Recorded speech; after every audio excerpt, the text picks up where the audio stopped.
Indian premier league 2025 IPL 25 mega వేలం జోరుగా సాగుతోంది. తొలి 2 సెట్స్ పూర్తవడానికి ఏకంగా గంటన్నర సమయం పట్టింది. మొత్తం 12 మంది ప్లేయర్ల వేలం ముగిసింది. అయితే ఎన్నో ఆశలు పెట్టుకున్న కేఎల్ రాహుల్ను ఆర్సీబీ మోసం చేసింది. వేలంలో రాహుల్ను ఆర్సీబీ సొంతం చేసుకుంటుందని అంతా అనుకున్నారు. అయితే ఆర్సీబీ మాత్రం రాహుల్ కోసం వెళ్లలేదు.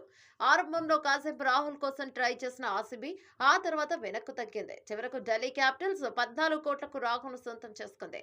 ఇది చాలా తక్కువ ధరనే చెప్పాలి. 2022లో లక్నో సూపర్ జైంట్స్ 17 కోట్లకు రాహుల్‌ను సొంతం చేసుకుంది. అయితే మెగా వేలంలో మాత్రం అతడి ధర 14 కోట్లకు పడిపోయింది.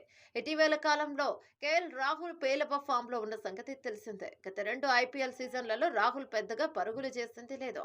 ముఖ్యంగా తక్కువ స్ట్రైక్ రేటుతో పరుగులు సాధించాడు. దాంతో రాహుల్‌ను సొంతం చేసుకునేందుకు ఫ్రాంచైజీలో ఆసక్తి కనబరచలేదు. ఫలితంగా మెగా వేలంలో భారీ ధర పలకలేకపోయాడు.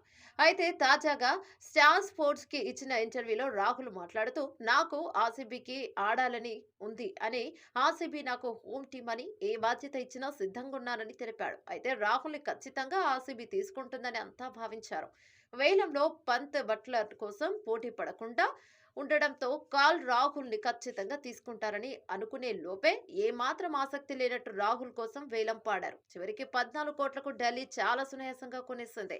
ఇది రాహుల్‌కి చాలా తక్కువనే చెప్పాలి. ఎందుకంటే అసలు టీమిండియాలోనే చోటు లేని వెంకటేష్ అయ్యర్‌ని 23 కోట్లకు కేకేఆర్ కొనుగోలు చేసింది. ఇక ఆర్సీబీ ఆక్షన్ చేసినంత సేపు అభిమానులకి నిరాశలో ఉండిపోయారు. అంటే ఎంత చెత్త ఆక్షన్ చేశారు అర్థం చేసుకోవచ్చు. ఏదేమైనా ఆర్సీబీ టీం చూస్తుంటే ఈసారి సెమీస్ కూడా చేరకుండానే ఇంటికి వెళ్లిపోవడం గ్యారంటీ అని సోషల్ మీడియాలో దారుణంగా ట్రోల్ చేస్తున్నారు.